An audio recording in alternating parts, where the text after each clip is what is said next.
Olá, hoje nós vamos aprender sobre qual a importância da higiene dos alimentos. Qual é a importância principal?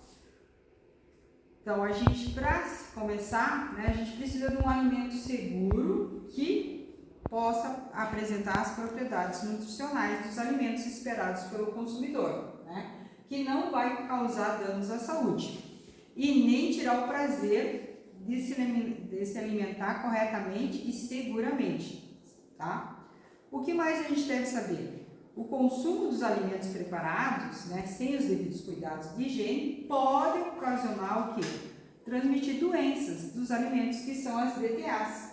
E essas ocorrem através quando os micro-organismos prejudicam a saúde ou através de substâncias tóxicas que são transmitidas ao homem através de alimentos. Isso pode ocasionar, então, dores de barriga, problemas de saúde e, consequentemente, pode se agravar por falta da higiene, tanto da higiene do alimento como do manipulador. Então, a gente vai estar falando um pouquinho, sobre como deve ser essa higiene para evitar essas doenças, que é fundamental nas regras das boas práticas da higienização durante a manipulação dos alimentos. Então, a gente começa com comprar os produtos e fazer a utilização do quê? De um preparo para servir um alimento totalmente saudável, certo? Vamos seguindo então. Principalmente quando a gente começa a manipular os alimentos, o que a gente preconiza? Fazer uma boa higienização das mãos.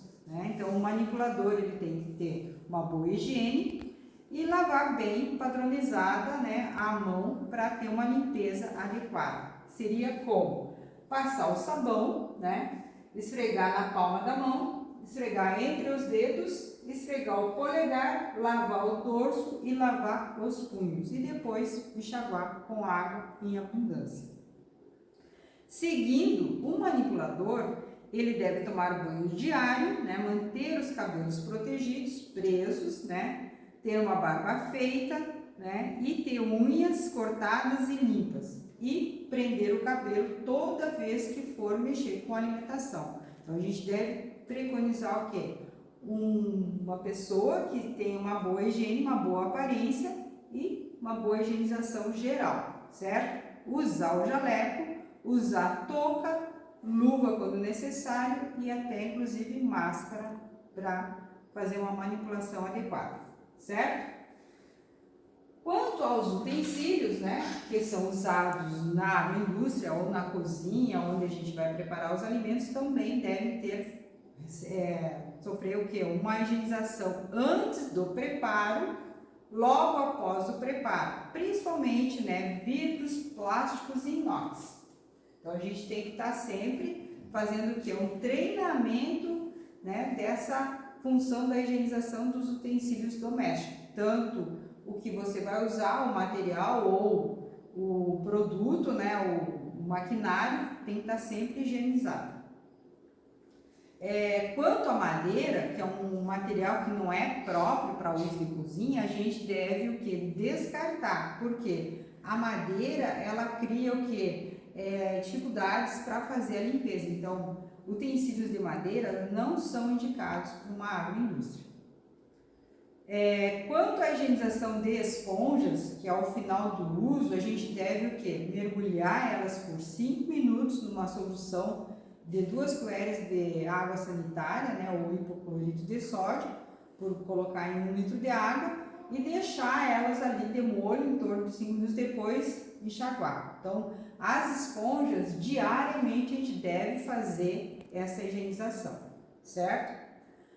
Quanto à higienização também das esponjas, a gente deve substituir elas durante a semana. Então, elas devem ser desinfectadas e descartadas depois de uma semana até 10 dias. A gente tem que estar trocando essas esponjas para evitar que as bactérias se multipliquem, porque ali é um contato que fica muito úmido e pode sobrar restos de alimento entre as fibras das esponjas. Então, a gente deve preconizar trocar elas semanalmente numa agroindústria.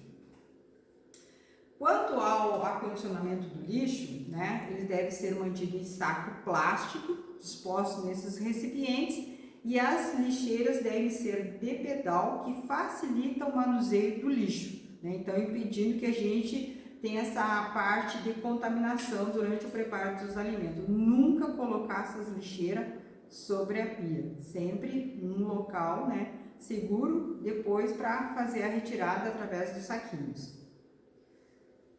E como que a gente faz uma boa higienização de frutas? Então, a gente vai dar um preparo, né? A gente vai colocar a luva, né, devidamente. Vamos colocar, né, o produto também. Vamos colocar a touca, né, para evitar cair o cabelo.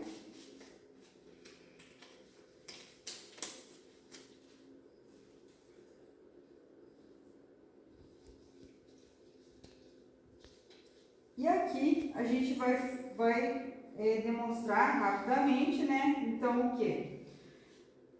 A gente já tem uma água, aqui tem 2 litros de água, né? Então, a gente vai colocar a salada, né, de molho, né, uma parte. Aqui nós temos o hipoclorito de sódio, né, para fazer a desinfecção, e vamos deixar guardar por de 5 a 10 minutos. Com isso, depois a gente vai retirar dessa água, né, enxaguar elas, para quê? Né, para devidamente a higienização, para poder fazer o consumo. Então, toda a folhosa ou uma salada, a gente faz o quê? A gente deixa de molho, coloca, né, a água sanitária e espera de 5 a 10 minutos. A mesma coisa a gente faz com as frutas. Então, a gente pega, né, coloca, tira, fosse uma outra água, né, a gente troca, colocaria então as frutas de molho com aproximadamente 2 litros de água e 2 colheres de hipoclorito de sódio. E assim a gente faz. Depois a gente faz o que? A lavagem na pia, né, e enxaga normalmente. Então, essas seriam as recomendações básicas do quê? De uma higienização eficiente, né, para a gente poder comer um alimento seguro, nutritivo e sem risco de contaminação. O que a gente pode falar sobre as contaminações? Que pode ocorrer física, né, que é a gente encontrar qualquer material ou partícula que está no alimento, né, e pode estar o quê? Né, um objeto estranho no meio de um pão, um fio de cabelo, é uma contaminação física. Já uma contaminação química é quando você, por falta de organização ou acidentalmente, você acaba o quê? Introduzindo um alimento próximo ao material de limpeza. Isso pode estar contaminando e deixando